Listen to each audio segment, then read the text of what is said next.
I knew the marriage was dying long before the words left her mouth. But hearing them, sharp, cold, deliberate, still sliced deeper than I imagined possible.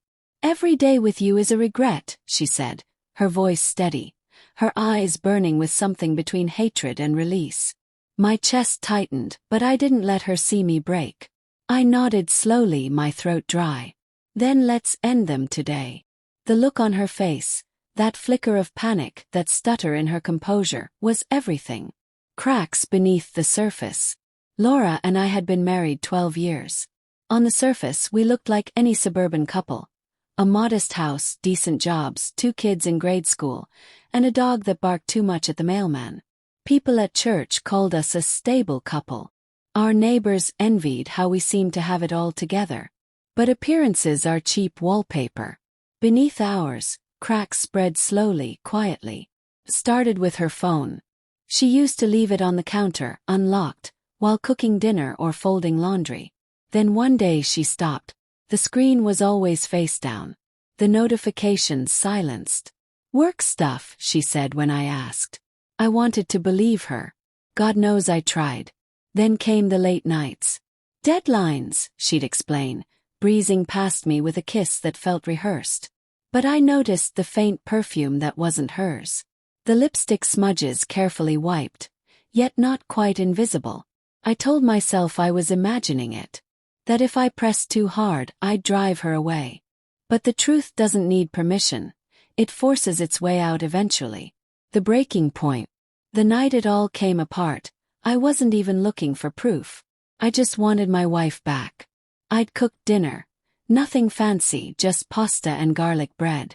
The kids were with my sister for the weekend. I thought maybe, just maybe, we could talk. But when Laura walked in, she didn't even glance at the table.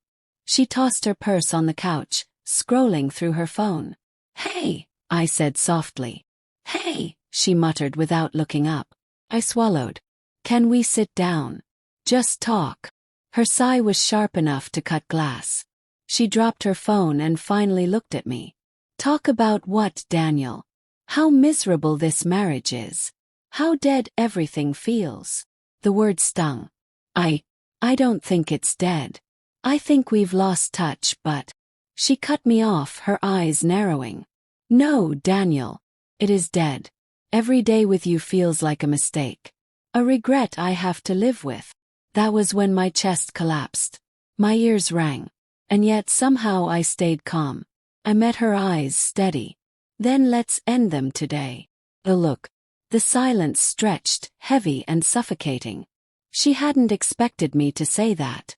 Her lips parted, but no words came. For the first time in months, maybe years, she looked uncertain. Vulnerable. It was the smallest crack in her armor, but I saw it. And I knew, this wasn't just about being unhappy. This was about someone else. I didn't shout. Didn't demand. I just stood, walked past her and picked up her purse. She stiffened but didn't stop me. I pulled out the phone she guarded like treasure. "Daniel, don't," she began, but it was too late. The screen lit up with a message preview. "Can't wait to see you again tonight. Last night was amazing." My stomach turned. My vision blurred. But my voice came out steady, almost detached. "How long?" She froze. Then finally dropped her gaze. 6 months. The world tilted. My wife. 6 months. While I cooked dinners, tucked kids into bed, mowed the lawn. She'd been somewhere else. With him. The confrontation. I set her phone on the counter like it was contaminated. "Who is he?" Her jaw tightened. "It doesn't matter. It matters to me." Then almost defiantly. "Mark. From work. Or boss. Course." I remembered shaking his hand at a holiday party. I remembered the way his hand lingered a second too long on her back. I laughed bitterly, the sound foreign in my own throat. So all those late nights. The perfume. The deadlines. She flinched but didn't deny it. "I gave you everything, Laura. I trusted you." Her voice rose, sharp and defensive. "And what did I get back, Daniel? A husband who was always tired. Who never listened. Who stopped making me feel alive years ago. Mark made me feel. Don't, I snapped, my voice shaking. Don't you dare tell me about what he makes you feel. You burned down our life for him. She crossed her arms, defiant again. Maybe I had no life left with you to begin with. Choice. Something inside me snapped. Not in rage but in clarity. I looked at her, really looked at her. The woman I married was gone. The woman standing before me was someone else. Hard, unrecognizable, unapologetic. And I realized, I couldn't save this. I couldn't save her. So I nodded, my voice low but certain. Then it's done. I'll call a lawyer in the morning. Her eyes widened just slightly. She hadn't expected me to end it. She'd expected a fight. Tears. Begging. But all she got was my resolve. The fallout. That night I slept on the couch. Not because she asked me to, but because I couldn't stand the smell of her perfume on our bed. I lay awake, staring at the ceiling, memories rushing in.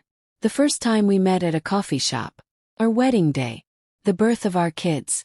The laughter, the trips, the little moments that once defined us. Were they all lies?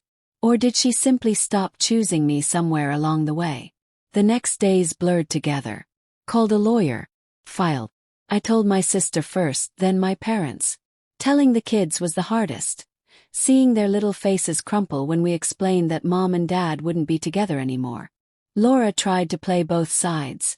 Apologetic one moment, cruelly distant the next.